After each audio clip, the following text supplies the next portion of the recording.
Good morning, Lois. It's Friday. One thing I love about living in Paris is that no one cares about the Super Bowl.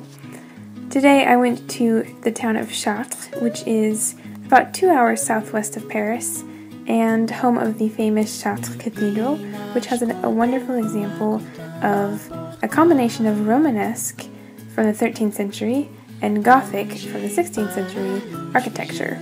It also is home to some of the most beautiful and original stained glass windows with lovely blues and reds. After visiting the cathedral, we went to a nearby chateau, which has a lovely view. Cool thing about this chateau is that the woman who lives there inherited it, so it has been within her family for many, many years, and her family and the chateau have played an important role in the history of France, and we got to talk to her today, and it was really fascinating.